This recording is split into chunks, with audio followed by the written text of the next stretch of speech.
এখন বলতে গেলে প্রায় ঘরে ঘরেই ডায়াবেটিস, আর আমাদের দেশকে তো ডায়াবেটিসের আঁতুড়ঘর বলা যেতেই পারে। এই রোগ মূলত রক্ত পরীক্ষার ফলাফলের ওপর নির্ভরশীল, তাই সঠিক পরীক্ষা করা খুবই জরুরি।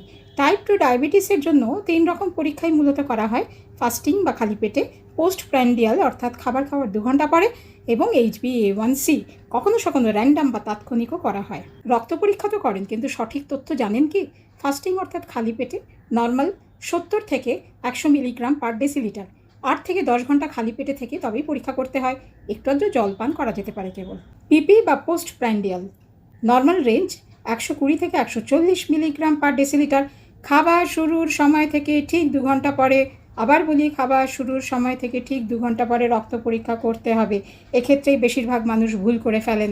কিংবা 75 গ্রাম গ্লুকোজ খেয়ে 2 ঘন্টা পরে পরীক্ষা করতে পারেন। HbA1c হিমোগ্লোবিনে আটকে থাকা 2-3 মাসের গড় সুগারের পরিমাণ জানা যায়।